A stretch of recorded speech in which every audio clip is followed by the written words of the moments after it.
Let's get an LCA done in minutes. Hello, I'm Daniel Collado-Ruiz, one of the founders of Earthster, and I'm going to show you how to do an LCA of a non-trivial product in a matter of minutes using Earthster. So here's my Earthster account, and the first thing we're going to do is create a new cycle. And for the purpose of this video, I'm going to model a computer mouse, like the one I'm using to record this video. And I'm not going to start with a template this time. I want to show you how it looks when you start from scratch, and because I have enough data about this product.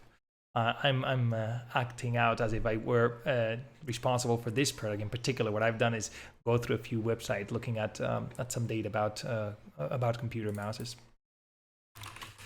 But I'll model one computer mouse, and it's a pointer type input for computers during a period of time. And that already tells me that, because that's the value that I give the ability to point during a given time, I should probably measure that in time units. And I'm going to say that this is measured in years. That's going to be my functional unit for now. I could come back and measure hours of use or things like that. For the moment, I'm going to measure it in years. And that's it. I created my cycle, and here's my blank slate. Now, this is a blessing and a curse because you don't have anything guiding you by the hand. But the positive side of it is that you can think, well, how do I want my data to tell the story? And that's one advantage of Earthster, that you can configure your data so that it tells a story. It's not flat, but it actually has depth. You can create many layers. So what I'm going to do is, since I'm going to use this to tell a story, I might as well present the characters. And I'll start with production. Inside production, if I think about the product, I divided in three fundamental blocks. One of them is the electronics. The other one is the more structural elements. And finally, I have also the primary package, the box where the product comes. Now, because I'm not going to fish those directly from the database, I don't have my particular electronics or my particular plastic parts. These are things that I build. Then I'm going to model those as custom processes. They're still in my model, but I want to make them a little bit, I want to add them as one extra layer in my model. So I'll create a custom process. One of them is going to be for electronics. And I'm going to say there's one unit of electronics. There's one module that goes into the mouse. And I'll go here. I'll add another one, and it's going to be structural elements. And there's one unit as well. And finally, I talked about primary packaging. And there'll be one unit of primary packaging. And I come back here. Here are my different elements. I have one unit of each. I could always play with those numbers. Let's start with the electronics. And the electronics are typically formed of different circuit elements that I program in order for the device to work, and then a printed wiring board. I'm going to add those, and I'm going to count on EchoInvent having that type of data, because those are, you could say, off the shelf. They're not off the shelf. I designed them myself, but they are proportional to a series of factors. So I'll look up there, and I'll start with the integrated circuit. The integrated circuits. I see that I have a lot of global data, and I have integrated circuit production of memory type and logic type. I'm going to, I can investigate a little bit. I can basically say it's closer to a logic type of a circuit than a memory type of circuit. And I'll say, now it's asking me, per unit, how many of these do I have? And I'm going to add there 1 gram. And I'll document this. 1 gram is going to take me to 0.001 kilograms. It's always healthy to use the comment section there to document your assumptions. And now I'm going to go to printed wiring board.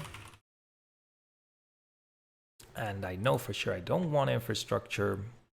It's not a used one. I don't want waste management either. And I'm going to go for a lead-free one.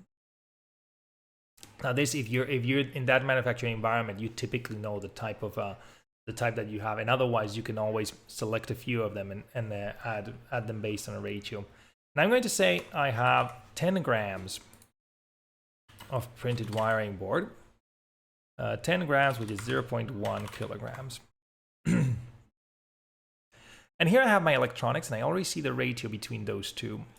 I'm going to carry on and move also to the structural elements, the other big part of my body. And here I actually want to subdivide it even more, because structurally I have things like metal frames that hold the product together, give it shape and give it rigidity and so on, and or parts that just have to be metal.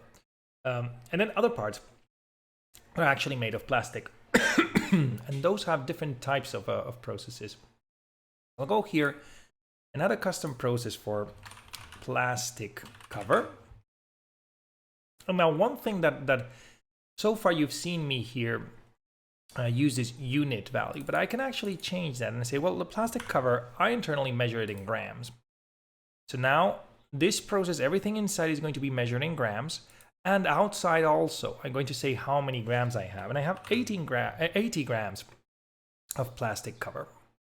So now everything inside, I'm going to model per gram how much I have of each thing. And I'm going to say this is polycarbonate.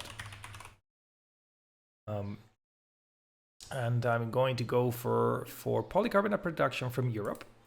Produce this part in Europe.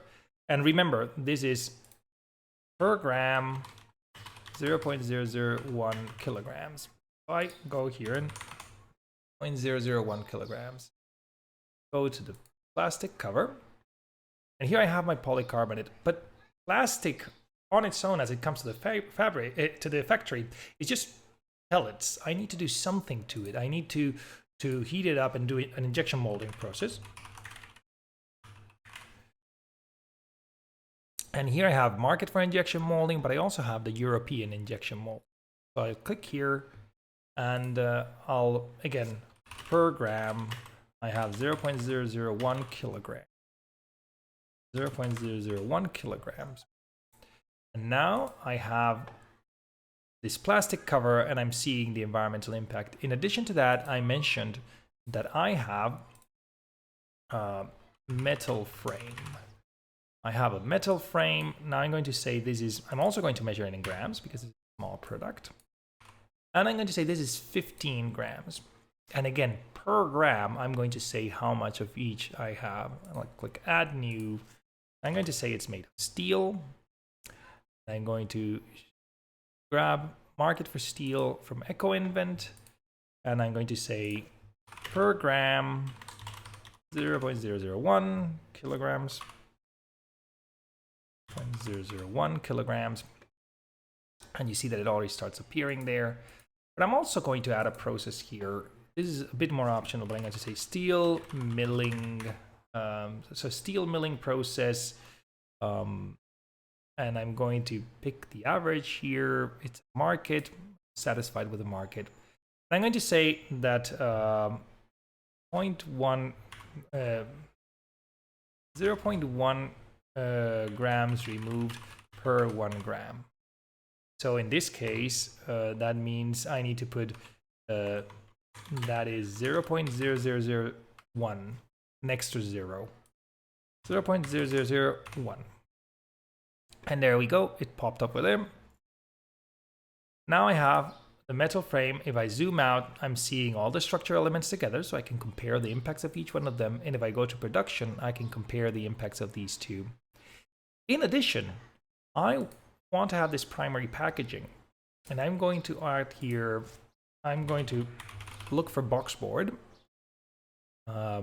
market for folding boxboard chipboard, or folding boxboard production here from Europe. And I'm going to say we have 100 grams of 100 grams, which is 0.1 kilograms. And here we go, we have our model, and if we go there, we see that it's visible, but it's not a very big amount. Now we have our production, and we have a decent model of our production at this point, but we haven't yet looked into our distribution. So let's jump in for a moment. And for this, I could also add multiple layers, but in this case, the information that I have is that there's a bit of truck distribution and there's a bit of freight ship distribution. So container ship. I'm just going to add those directly from EchoInvent. I'll go to freight lorry. I know that it's Euro 5 in this case. So I want to limit it to Euro 5s. I have refrigerated ones here. Here are the rest of the world, but I have down here the European ones. And I'm going to pick a big one, 32 tons. In this case, because the model I'm doing is closer to that. And now here we have a unit, metric ton per kilometer. So we need to do a little bit of processing there. What we're going to do is 200 grams of product. The previous things add up to more or less 200 grams. That's 0.2 kilograms. Then we're going to say it's 1,500 kilometers of truck. Total 0.3 ton kilometer. You multiply those two values. I'll put 0.3. And one thing that I may want to do, this is very good for finding processes on EchoInvent, but for me, it's not all this. For me, this is the truck leg of the transportation. So if I go here, now it's called truck. I can tell the story with the words that I want, even if it's something that I just picked from the database. I'm also going to put here a container ship, and not the maintenance of a container ship, but an actual container container ship transport. This is what I'm looking. That might have been actually it. Transport freight, sea, container ship. And I can also select the market so that it takes an average. And I'm going to do the same exercise. 200 grams equals 0.2 kilos. And then what else do I have? In this case, I have 8,000 kilometers that it goes through. So total is 1.6 ton kilometer. Now, 1.6 ton kilometer is higher than the previous amount, but you'll see that it became a smaller one. And the reason for that being that per ton kilometer, the impact of going through container ship, I'm also going to change the name, is much lower. So with this, we can see the proportion between those two. And here we go. We have a cradle to consumer model, but if you know anything about electricity consuming products, you know that the use phase tends to be juicy. One thing that I'll start by doing is creating a new custom process for power consumption. And now you may be thinking, why am I creating a custom process for this instead of, for example, a bundle? You've seen that in our templates we have bundles. And that's because I want to be able to use these units a bit differently. I want this unit to be something that is easy for me to move up or down. In this particular case, I've measured my life cycle in years. That was the functional unit. And this is something that I can easily measure as well in years. Why? Because everything under here is going to be per year. And in this case, it's information that's easier for me to gather. But then I realized, well, power consumption, I'm going to have to do a little bit of math there to think how much is the power draw while active and while on standby. So instead of doing that right away, I create custom processes for while active, and we'll get back in there in a moment, and while on standby. And now I can look at this picture and say, well, unit is not very useful, but the main thing that drives how much I'm consuming on each one of them is how many hours I spend per year on each one of those. So I'm going to go first to active. I'll go to info and say hours. And I need to calculate how many hours I have of this. So while active, we can say the mouse is used 200 days a year. Let me separate this. 8 hours per day. So that is 1,600 hours per year. So I'm going to put here 1,600. Here I'm documenting it. None of them are very complicated decisions, but it's helping me keep track of every single decision I make. And then I'll do the same thing while on standby. It doesn't have impacts yet, but I like to keep first paint the picture of the characters and then paint the story. This is hours as well, and I'm going to say the mouse is on standby. On work days, 200 work days per year times 16 hours standby per workday. That's 3,200 hours standby per year. But then I have also on non-work days, because I'm not going to model that they plug it off. On non-work days, that is 165 non-work days per year times 24 hours standby per workday. And that there's no power management here. So this is going to be 3,000. I have it calculated here. Hours of standby per year. And then the total is going to be 7,160 hours standby per year. I'll just copy this real quick and put here the number of hours. Here I go. I have my two models, my two custom processes, but now what I have to do is get in here and actually add something that has an impact. And what I'm going to add for that is electricity consumption. So electricity and low voltage, because it's my user consuming the electricity. And I'm going to go for market group for electricity low voltage, just because I don't know at this point where my users are. I'm going to model it so and say this is while active, and as you're wondering, I'm seeing it up here in the breadcrumbs.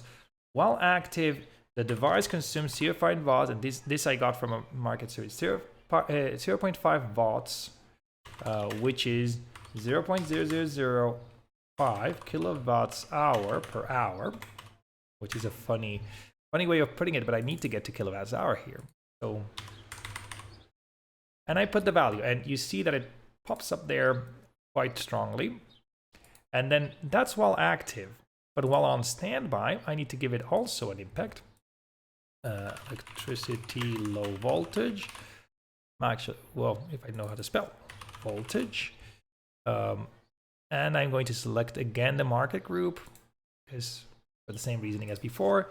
And here it's 0.3 watts, which is while on standby, which means it's 0.0003 kilowatts hour per hour.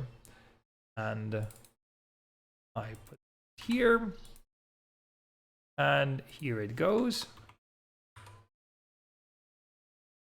Here it goes. There we go. It took a moment. But now I can see the ratio of how much I'm consuming on standby versus while active. Now, really quickly, some of you may have noticed that there's no end of life. I am going to include here the end of life. And for that, I'm going to use a bundle, because I don't really have a unit to measure the whole end of life. So I'll say here, end of life. And for this, I'm going to add, and let me separate the, let me look separately for the waste electronic equipment. Market for waste electronic equipment. Here we go. And I'm going to say it's an output, so I need to put it negative, and it's 100 grams. So 100 grams as output, minus 0.1 kilograms. And then inside this end of life, I'm also going to add a new one, and it's going to be, for the packaging, I'm going to use municipal solid waste. And market for municipal solid waste, I'm still going to try to go for global. Let's see if I find. I'm going to lock the global. It has all the treatments. Let's see if I have market. And if not, what I'm going to do is treatment of municipal solid waste. I'm going to say it's incineration. Incineration. I'm not getting treatment of municipal solid waste incineration. Did I misspell something?